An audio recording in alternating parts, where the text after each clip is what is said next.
Sir पहला ये जो आपका डिपार्टमेंट केएमडीसी की, ये क्या आरोप लग रहा है केएमडीसी का टोटल फंड बहुत आधे से भी ज़्यादा कम कर रहे हैं, इससे माइनॉरिटी को जो सहूलत मिलने वाली थी या मिल सकती थी पर्टिकुलरली जो एजुकेशन फील्ड में है वो बहुत कम करे गवर्नमेंट को जो आरोप लग रहा है उसके बारे में क्या आपका? पहली बात तो मैं कर्नाटका माइनॉरिटी डेवलपमेंट कॉर्पोरेशन के चेयरमैन होने के नाते से फर्स्ट ये ज़रा मेरा विजिट फर्स्ट है इसका जो बीजापुर का।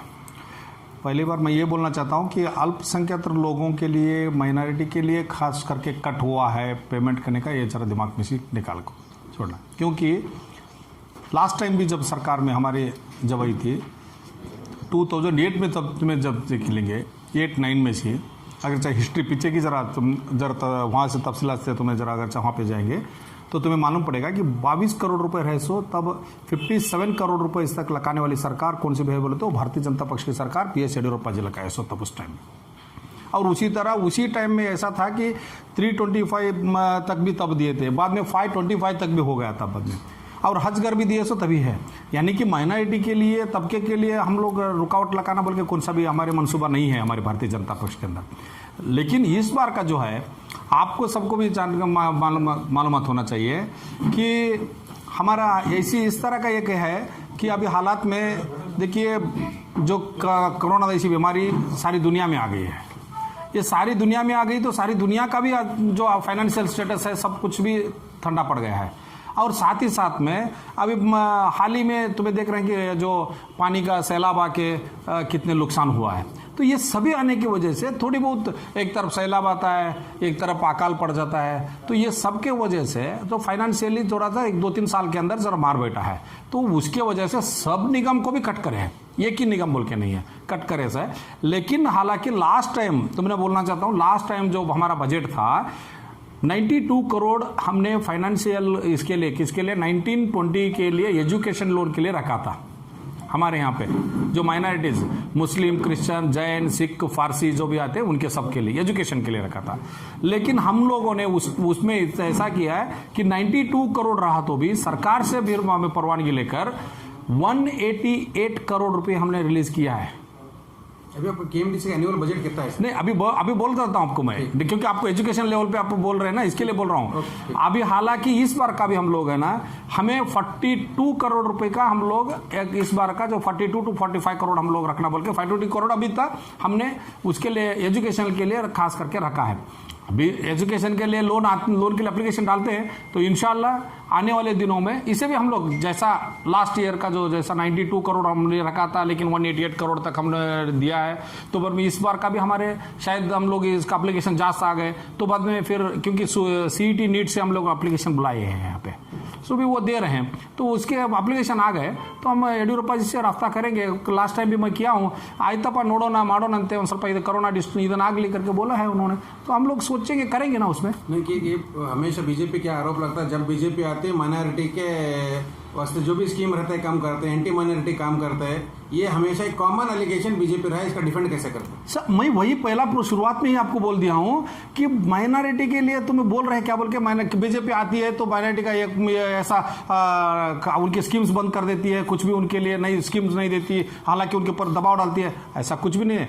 आप सोचिए 70 साल से जब ये लोग हुकूमत कर रहे हैं, ये सभी लोग हमारे मुसलमान लोगों को, मुस्लिम लोगों को और क्रिश्चियन लोगों को, हमारे जो माइनॉरिटी का तबके को वो लोग वोट बैंक समझ कर यूज कर रहे थे। जब वो लोग नहीं सोचे थे, वो लोग हमेशा आते थे हज के कैंप के लिए आते थे, तब उस टाइम में भी आते थे, सब लोग बैठते थे फंक्शन में, सभी होता था फंक्शन अरेंजमेंट होता था, सब लोग ठहरते थे, सब लोगों को विदाई करके सब चले जाते थे। लेकिन जब एक ऐसा इंसान है कि हमारे यहाँ पे भारतीय जनता पक्ष के मुख्यमंत्री BS येडियुरप्पा जी ने जब 2008-9 के टाइम पे मैं भी था पे वहाँ पे, मैं KMDC डायरेक्टर था तब उस टाइम में, मुमताज अली खान साहब हम लोग और गौश बासा साहब सब लोग मिलकर हम लोग जब वहाँ पे उनको बुलाए थे जो हज को जाने वालों की रुखसती करने के लिए, तो उस टाइम में जब आने के साथ में वो बोले अरे ये टेंट के अंदर आप जाते हैं, इन तम ऐसा ये बहुत बड़ा एक जो आपने हज को जाने के कार्यक्रम के लिए भी ऐसा टेंट में रहना पड़ता है क्या, इसके लिए क्या भी आपको सुविधा खुद का नहीं है क्या बोल के बोले। तब उन्होंने सोचा, हम लोग बोले नहीं साहब हम लोग ऐसा टेंट में ही करते हैं, ऐसा है जगह ले लो इमीडिएटली मैं देता हूं बोल के उसी टाइम स्पॉट पे 40 करोड़ रुपीस का सैंक्शन करे साले कौन भी है तो बी एस येडियुरप्पा जी और भारतीय जनता पक्ष की सरकार पहला है। और इसके पीछे भी चले जाओ तुम कभी भी, वाजपेयी जी की सरकार आई, भारतीय जनता पक्ष की सरकार आई, तभी भी चले जाओ तो तब पहली बार जो पाकिस्तान के लिए जब एक बस का लाहौर बस यात्रा चालू की है, कौन की है तब उस टाइम में भी।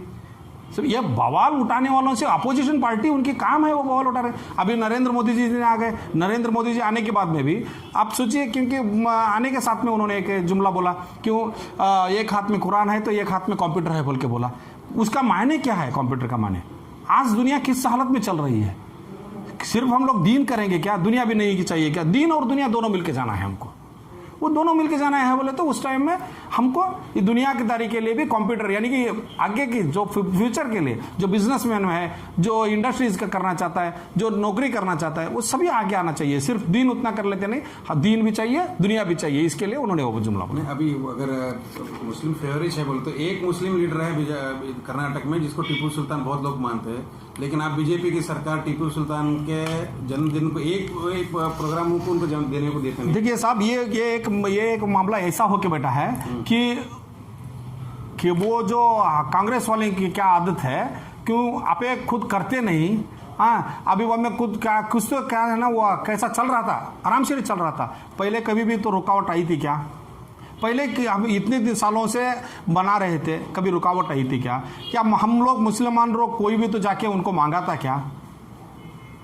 टीपू जयंती हमें तुम्हें चाहिए बोल के, हमें चाहिए बोल के ऐसा मांगा था क्या? नहीं। लेकिन हम लोग चलते आ रहे थे, उसे कुछ भी परमिशन के लिए क्या भी जरूरत नहीं थी, आराम से कर लेते, चल रहे थे। ये लोग सरकार में चुप, उनको एक हमारे ऊपर कुछ भी वो काम करने वाले नहीं है। हम लोगों के बीच में लड़ाने के लिए कुछ तो एक इशू लेके बैठा हुआ है। एक तो पहला रोके और दूसरे बाद वो एक आरोप लगाया एक सिलेबस में टिप्पू सुल्तान की जयंती ऐसा कुछ नहीं है। अभी वैसा कुछ नहीं है, आपने लास्ट में पेपर में भी पढ़ा होगा। अभी इस बार का वैसा कुछ नहीं है। एक जो देखो एक ही सिलेबस में एक ही जो सब्जेक्ट है वो दो इसके अंदर नहीं आना बोल के, एक सिलेबस के अंदर जो 7th को शायद है वो मैं उनका जो इतिहास है उसके अंदर, इतिहास को कोई भी ये नहीं कर सकता। सभी इसके बारे में बहुत उसके बारे में ये करने से भी ज्यादा है कि हम लोग डेवलपमेंट के इशू पर भी काम कर रहे हैं और इतिहास को कोई भी तिरछा नहीं सकता, इतिहास को बदला नहीं सकता। सभी काम चल रहा है। फंड के बारे में टोटल ये जितना बोल रहे थे कि टोटल से क्या बजट कितना था, ये बार कितना?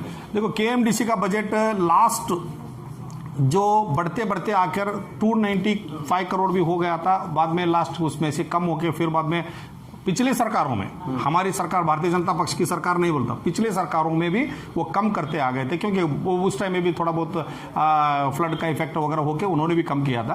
लास्ट टाइम 227 करोड़ था, इस बार का हमको 150 करोड़ का ये दे दिया है। लेकिन 125 कोरोना की वजह से 125 करोड़ का इस बार का उन्होंने अप्रूव दिया है हमको। अभी तक इस बार का ऑलरेडी हम 125 के हिसाब से हम लोग अभी प्लानिंग कर रहे हैं, करके हम लोग रिलीज कर रहे हैं। और इसके साथ ही साथ में एनएमडीएफसी फंड है हमारे साथ में, सेंट्रल माइनॉरिटी डेवलपमेंट कॉर्पोरेशन का, वहां से भी हमने 100 करोड़ का हम लोगों ने डिमांड किया है लास्ट टाइम सेंट्रल गवर्नमेंट से।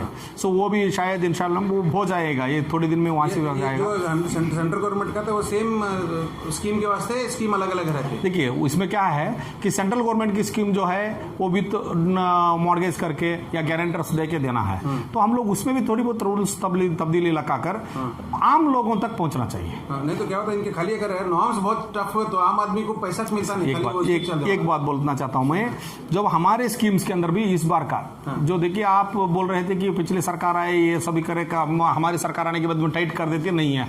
हमारी सरकार आने के बाद में, भारतीय जनता पक्ष की सरकार आने के बाद में बी एस येडियुरप्पा जी की मुख्यमंत्री के सदारत में और सभी हमारे सचिव संपुट और उनके साथ में हमारे जो पहले हमारे प्रभु चौहान जी थे, अभी श्रीमंत पाटिल जी है, वो हम लोग सभी बैठ लेकर एक तय किया कि लोगों के लिए बैंक को जाने के लिए दिक्कतें हो रही है, हमारी माइनॉरिटी लोगों को बैंक को जाने के लिए दिक्कतें होती है। बैंक को जाकर कभी हम लोग वहाँ पे जाके लोन लेने जाते हैं तो वहाँ पे हम लोन नहीं मिल रहा है। हम बैंक के लिए भी हम सिडबी में भी बात कर रहे हैं, वहीं से भी बात करके उनको भी लोन देने के लिए हम लोग ये कर रहे हैं, दबाव डाल रहे हैं, बोल रहे हैं, वो हमारा काम चल रहा है। लेकिन इसके अलावा हमारा काम ऐसा है कि माइनॉरिटी निगम से यहाँ से अल्पसंख्यक केएमडीसी जो है उनको डायरेक्ट क्यों ना दिया जाए, तो वो हमें गाइडलाइन चेक किया, चेक करने के बाद में तकरीबन 1 लाख रुपए तक हम लोग डायरेक्ट उनको दे सकते हैं केएमडीसी से। उसके अंदर 50% सब्सिडी, 50% लोन के तहत वो रहेगा। ये देना हमारा काम है, वो दे रहे हैं। श्रम शक्ति चालू है, उसमें कुछ तब्दीली नहीं है। गंगा कल्याण योजना चालू है, अभी टैक्सी योजना है, अभी टैक्सी योजना के अंदर आप जब 3 लाख रुपए हम लोग देते थे, तो 3 लाख रुपए से क्या हो जाता था, एक आदमी कोई भी तो ले लेता था, वो यहाँ पे सिटी वाला यूज कर सकते थे। गरीब आदमी को हम लोग पहुंचना है, जैसा हमारे अल्पसंख्यक अंदर गरीब है उनको वहां तक पहुंचना है। वो पहुंचने के लिए हम लोग क्या किया कि नहीं, इसे हम लोग ऑटो रिक्शा के लिए यूज करेंगे। टैक्स जो अपने यहाँ पे लोकल में टमटम रिक्शा बोलते हैं उसे, तो वो रिक्शा के लिए अगर चाहे हम लोग देने लगे तो 3 लाख रुपए की रिक्शा हो जाती है, 275 to 3 लाख रुपीज। उसके लिए 75,000 वो भरना पड़ता है जाके, वो कुछ कौन से बैंक में भी लेने गए तो हर एकला उसके ऊपर मॉर्गेज करके देने के लिए तैयार होता है, लेकिन एक जो 25% है वो भरो बोल के बोलता है, वो हमारे निगम से हम लोग उनको देना चाहते हैं, सब्सिडी के रूप में दे रहे हैं। ये निगम इसके अंदर भी हम लोग रूल्स एंड रेगुलेशन के अंदर पेपर्स वर्क भी कम किया है, पेपर वर्क भी कम किया है। और एनएमडीएम जो पहला आपने वो आपको बोला मैं 1 लाख रुपया का जो देने का है, उसके लिए भी पेपर वर्क कम किया है, इसके लिए भी पेपर वर्क कम किया है। और जो सेंटर का जो 100 करोड़ उसके लिए भी पेपर वर्क है, उसका भी बोल रहा हूं मैं अभी आपके, वो जो सेंट्रल वर्क का है उसके लिए इतने दिन तक क्या हो जाता था, मॉर्गेज देना पड़ता था, गवर्नमेंट आस्ती का मॉर्गेज देना पड़ता था।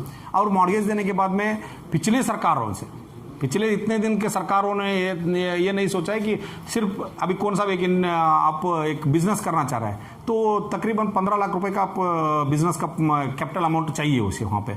लेकिन यहाँ पे क्या था, केएमडीसी से 5-5 लाख रिलीज करते रहते थे। लेकिन मैं आने के बाद में मैं ऐसा किया हूँ कि बोर्ड मीटिंग में तय करके सेंट्रल गवर्नमेंट को लिखा हूँ कि ऐसा नहीं, ये एक सेटअप बिजनेस सेटअप होना है तो फुल्ली अमाउंट देने के बाद में सेटअप होता है, उन्हें बिजनेस कर सकता है।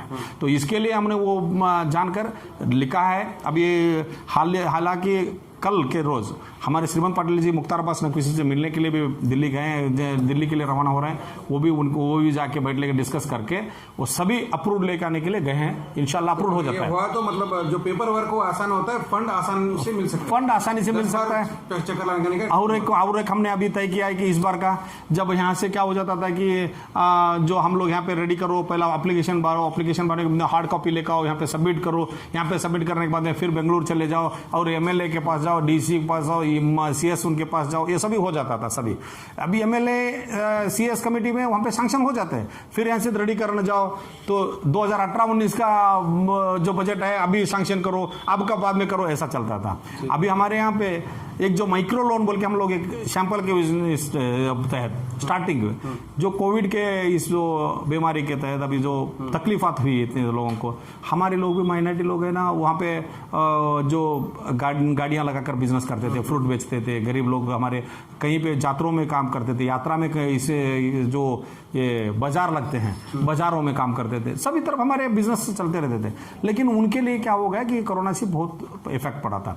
हालांकि हमारे नरेंद्र मोदी जी ने और येडियुरप्पा जी ने वहां से स्टेट और सेंट्रल से बहुत से स्कीम्स उनको किसी को भी नहीं दिया है बोल के नहीं है, सबको भी पहुंचने तक। वहां पे कुछ हिंदू के लिए मुसलमान के लिए डिवाइड नहीं किया है। जो ड्राइवर है तो मुसलमान भी है तो उसके लिए भी अमाउंट आया है, जो हिंदू है उसके लिए भी आया है, तो इस तरह का वहां पे दे। लेकिन उसके अलावा भी हम लोग ये सोचा कि हमारे माइनॉरिटी के लिए अभी जो स्टार्ट करना है, कोरोना की जो ढील सभी खत्म होने के बाद में स्टार्ट करने के लिए तकलीफ हो रही है, तो हम लोग 23,000 लोगों के लिए 23,000 लोगों के लिए एक स्कीम लगाए हैं कि इंडिविजुअल माइक्रो योजना इंडिविजुअल माइक्रो योजना। ये माइक्रो योजना बोले तो पहला कैसा था कि ग्रुप 10 या 20 लोगों को ले ग्रुप चाहिए और 6 महीने का पीछे का आपका उसका रिकॉर्ड चाहिए और एक बैंक स्टेटमेंट चाहिए, ये सभी था। अभी वैसा नहीं है, इंडिविजुअल। अब खुद एक औरत है ना, वो एप्लीकेशन डाल सकती है, कौन सी एक बिजनेसमैन है तो वो छोटी बिजनेसमैन फ्रूट बेचती है, फ्लावर बेचती है, वो लोग एक एप्लीकेशन देना है सिर्फ, वो भी कैसा ऑनलाइन में अंदर एप्लीकेशन है, ऑनलाइन में भर्ती करना है। उसके अंदर आप उनका आधार कार्ड या बीपीएल कार्ड या नहीं तो बीपीएल कार्ड नहीं है तो इनकम कास्ट सर्टिफिकेट का एक सर्टिफिकेट और बाद में उनका एक सेल्फ अटेस्टेशन जो मैं ये बिजनेस करती हूँ बोल के वो देना है और साथ ही साथ में एक बैंक पासबुक का उसमें अंदर अटैच करना है, 2 फोटोज। 10,000 मैक्सिमम, 10,000 मैं एक ही अमाउंट रखा है, उसके अंदर मिनिमम नहीं है। नहीं, केएमडीसी से होता है, इसमें एमएलए वगैरह कुछ नहीं है, कुछ भी नहीं है इसके अंदर। डायरेक्ट हम लोग वो ऑनलाइन के अंदर फिर भर्ती करना है। खुर्रा जैसा होता है हज के लिए, उसी तरह इसमें भी खुर्रा हो जाता है। अच्छा, और एक इम्पोर्टेंट विदाई स्कीम आपके अंदर आती है या नहीं? नहीं, हमारे अंडर नहीं आती है। माइनॉरिटी हमारे डायरेक्टरेट आती है, हमारे श्रीमंत पाटिल जी के अंडर ही आती है वो विदाई स्कीम, वो नो प्रॉब्लम। वो भी स्कीम जो है ना ऑलमोस्ट ऑल अभी तो उसके लिए पैसा भी जो था वो रिलीज किया है सब कुछ, क्योंकि उसके ऊपर आरोप है 1-1 साल 2-2 साल वो शादी हो के उसका बच्चा हुआ रहता है, अभी पैसा नहीं आता। एक बात है कि हमारे यहाँ पे भी वो वही बोलता हूँ ना, सरकारें योजना बनाना आसान नहीं हो जाती, बोलने से आसान हो जाती है। मैं वही बोल रहा था, सिर्फ घोषणा करना नहीं है, उसके लिए इम्प्लीमेंट करना है। वो इम्प्लीमेंट करने के अंदर क्या है ना, वही पिछली सरकारें को सिर्फ घोषणा करके चले गई थी, हमें इम्प्लीमेंट करने में वो कितना तकलीफात होती है। उसके लिए हम देखकर सभी बजट क्रोडीकरण करके जो है, पहला बिरयानी खाते थे, बिरयानी हमेशा खाने का नहीं है। अभी जैसा अभी तक कोरोना आया है तो इसके अंदर दाल रोटी खा के भी जिंदा रहना है। कम से कम आपका ये बोल रहे हैं कि कोरोना कम से कम 2 साल के बाद जो कम करे तो वापस बजट एलोकेशन नॉर्मल आराम से होगा इंशाल्लाह। ये दिसंबर के बाद में ही, दिसंबर महीने में ही देता हूं बोल के हम मुझे वादा भी किया है। इंशाल्लाह हम लोग कोशिश कर रहे हैं, दुआ कर रहे हैं कि अल्लाह ताला से कोरोना जैसी बीमारी खत्म हो और वो आने वाले दिनों में सब लोग ये जो मास्क डाल लेके आज हम लोग सभी बैठे हैं, इसके बाद क्योंकि आज का ऐसा हो गया बेटा कि ये बीमारी की वजह से चेहरा देखने के बाद में पहचानना मुश्किल पड़ रहा है। ठीक, ऐसी हालत है। ये हालात से भी पहले हम लोग ये करें, दुआ करेंगे सब लोग, एक बार दुआ करके हम लोग ये बीमारी से भला शफात, हमको ये छुटकारा मिले। हाँ।